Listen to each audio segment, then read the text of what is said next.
अब हम यहाँ पर 11.1 प्रश्नावली को सॉल्व करेंगे। तो यहाँ पर पहला प्रश्न देखेंगे, 7.6 सेंटीमीटर लंबा एक रेखाखंड खींचिए और इसे 5:8 अनुपात में विभाजित कीजिए, दोनों भागों को मापिए भी। तो हमने संपूर्ण कक्षा 10 एनसीईआरटी गणित को हल कर दिया है। यदि आप संपूर्ण कक्षा 10 एनसीईआरटी गणित को हल से देखना चाहते हैं तो डिस्क्रिप्शन जरूर चेक करें, और यदि आप जोक्स चुटकुले शायरी पढ़ना चाहते हैं तो हमारी वेबसाइट bundelijokes.com ये भी आप चेक कर सकते हैं। तो यहाँ पर 5:8 अनुपात में विभाजित करना है हमें 7.6 सेंटीमीटर रेखाखंड को। तो पहले 7.6 सेंटीमीटर लंबा एक रेखाखंड यहाँ पर हम खींच लेंगे। फिर उस रेखाखंड के बिंदु ए से एक किरण खींचेंगे, इस प्रकार न्यून कोण बनाते हुए ए एक्स किरण नीचे की ओर खींचेंगे। यहाँ पर न्यून कोण बनना चाहिए। फिर उस ए एक्स किरण को 5:8 में इस रेखाखंड को विभाजित करना है हमें। तो उस किरण को हम 5 और 8 कितना होता है 13 बराबर भागों में विभाजित करेंगे। तो यहाँ पर पहले हम 7.6 सेंटीमीटर लंबा एक रेखाखंड खींचते हैं। तो यहाँ पर 7.6 सेंटीमीटर लंबा रेखाखंड खींचेंगे हम। तो 20 से कितना 27.6 यहाँ पर यहाँ तक खींचेंगे हम 20 से लेकर के। तो ये हो जाएगा 7.6 सेंटीमीटर लंबा रेखाखंड 20 से 27.6 के बीच में। ये हो गया 7.6 सेंटीमीटर लंबा रेखाखंड। इसे हम नाम दे देते हैं ए बी। ये कितना है 7.6 सेंटीमीटर। अब ए से न्यून कोण बनाते हुए एक ए एक्स किरण खींचेंगे और उसे हम 13 बराबर भागों में विभाजित करेंगे, क्योंकि 5:8 है तो 5 और 8 13 होता है। तो 13 बराबर भागों में हमें उसे विभाजित करना है। तो यहाँ पर 13 बराबर भागों में विभाजित करेंगे हम। तो पहले खींच लेते हैं किरण न्यून कोण बनाते हुए। इस प्रकार की ये हमने किरण खींच ली न्यून कोण बनाते हुए ए एक्स किरण। अब इसे हम 13 बराबर भागों में बांटेंगे। तो यहाँ पर 13 बराबर भागों में इसी फुटा से हम बांट देते हैं इसे, इसी स्केल से 5-5 के अंतर पे। तो यहाँ पर 5 यहाँ पर है, 5 बराबर भागों में विभाजित करना है हमें 13 बराबर भागों में। तो ये हम विभाजित करते जा रहे हैं। 1 2 3 4 5 6 7 8, ये 9, ये 10, ये 11, ये 12 और ये 13 बराबर भागों में ये हमने विभाजित कर दिया ए एक्स किरण को। यहाँ पर 13 बराबर भागों में विभाजित किया है। अब इसका नामकरण कर देते हैं हम जो 13 बराबर भाग हैं। तो यहाँ पर ये x1 मान लेते हैं, ये x2, ये x3, ये x4, ये x5, ये x6, ये बिंदु x7, ये बिंदु x8, ये बिंदु x9, ये बिंदु x10, ये बिंदु है x11, ये बिंदु है x12 और ये बिंदु है x13। ये हमने बराबर 13 भागों में विभाजित कर दिया ए एक्स किरण को। अब यहाँ पर x13 है, इसको हम मिलाएंगे बी से। ये हमें करना पड़ता है इस प्रकार। तो ये हमने मिला दिया। अब यहाँ पर देखेंगे आप, यहाँ पर जो प्रकार रखेंगे और यहाँ पर चाप मारेंगे, इस प्रकार का मारेंगे चाप। यहाँ पर इस प्रकार रखेंगे और इस प्रकार से ये हमें जो कोण x13 पर बन रहा है यही कोण x5 पर बनाना है, क्योंकि 5:8 में विभाजित करना है। तो 13 को हमने b से मिला दिया और जो x5 से एक रेखा जाएगी वो यहाँ पर कहीं पर C बिंदु पर मिलेगी। तो यहाँ पर हम चाप लगाएंगे, लगाते हैं हम चाप इस प्रकार। ये इस प्रकार हमने ये चाप लगाया। अब इतना ही चाप x5 पर भी लगाएंगे हम, इस प्रकार का लगाएंगे। ये हमने लगा दिया। x5 से रख करके इस तरह लगा दिए। अब यहाँ से यहाँ तक ये हम माप लेंगे ये कितनी दूरी है, यहाँ इस बिंदु से उस बिंदु तक, यहाँ तक थोड़ा और, ये है इतनी दूरी है।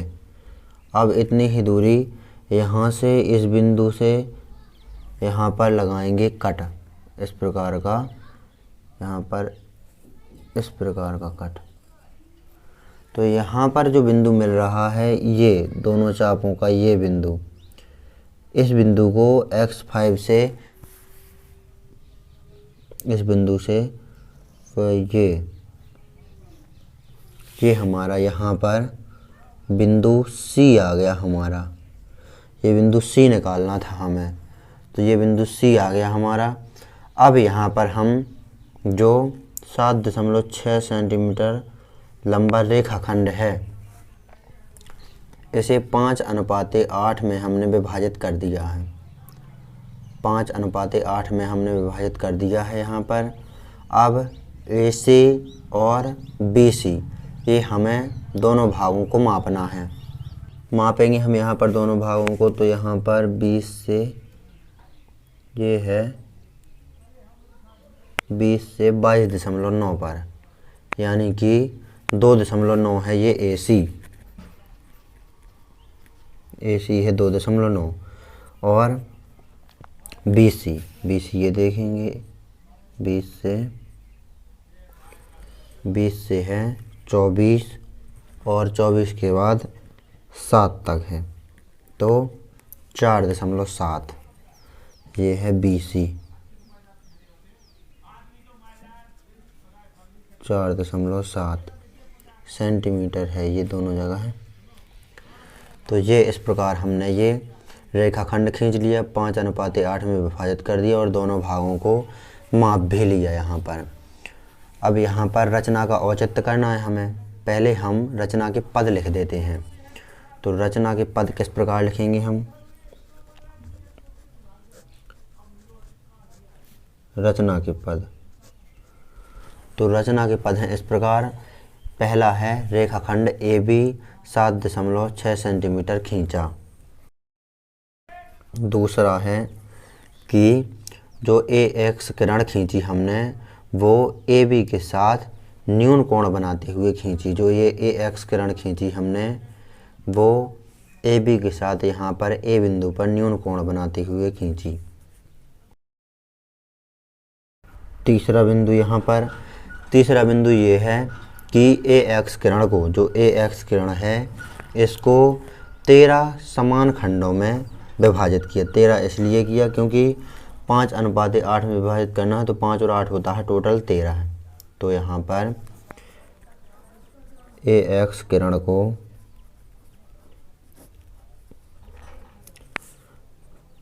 13 समान खंडों में विभाजित किया।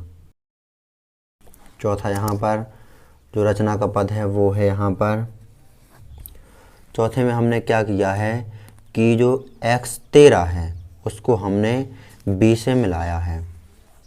X13 को B से मिलाया है, X13 को B से मिलाया, ये हमने चौथा पद करा। पांचवें में क्या करा हमने कि यहाँ पर जो X13 है, X13B, इसके समांतर हमने X5C रेखा खींची।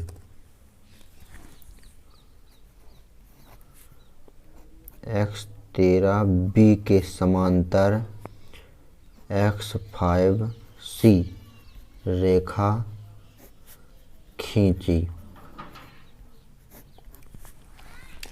लास्ट में हमने क्या किया कि जो बिंदु C है वो रेखाखंड को, जो बिंदु C है रेखाखंड AB को 5:8 में विभाजित कर रहा है। जो बिंदु C है ये रेखाखंड AB को 5:8 में विभाजित कर रहा है। और फिर हमने मापा तो AC आ गया 2.9 सेंटीमीटर और BC आ गया 4.7 सेंटीमीटर। तो यहाँ पर ये लिख देते हैं हम रचना में। तो ये हमारे रचना के पद आ गए। अब यहाँ पर रचना के औचित्य में क्या है कि AC बटे BC ये 5:8 में आ गया है। त्रिभुजों को देख लेना है आपको। रचना का औचित्य देखेंगे यहाँ पर, यहीं पर समझा देता हूँ मैं। रचना का औचित्य त्रिभुज देखेंगे हम। त्रिभुज, एक तो त्रिभुज है ABX13 और दूसरा त्रिभुज है ACX5 में। तो यहाँ पर AC बटे BC, ये यहाँ पर AC बटे BC, ये यहाँ पर है कितना AX5 बटे X5 से X13। ये अनुपात में है भुजाएं, दोनों त्रिभुजों की जो भुजाएं हैं ये अनुपात में है, एक ही अनुपात में। तो AC बटे BC यानी AC बटे CB भी ये कह सकते हैं, AC बटे CB, और AX5 बटे X5 इंटू X13। तो यहाँ पर AC बटे BC बराबर, यहाँ पर भुजाएं अनुपात में हैं, तो यहाँ पर AC ये है 5 भाग और BC ये है 8 भाग। AC 5 भाग है यहाँ तक और BC है 8 भाग। तो यहाँ पर ये AC अनुपात BC 5:8 में विभाजित हमने कर दी। तो ये हमारा रचना का औचित्य है। इस प्रकार आपको इस प्रश्न को अच्छी तरह से सॉल्व कर लेना। हमने रचना के पद भी आपको अच्छी तरह से बताए हुए हैं। ये रचना के पद हैं और ये यहाँ पर हमने रेखाखंड खींच करके अनुपात में विभाजित कर दिया और दोनों भागों को माफ़ कर दिया। इस प्रकार आपको इस पहले प्रश्न को अच्छी तरह से सॉल्व कर लेना है।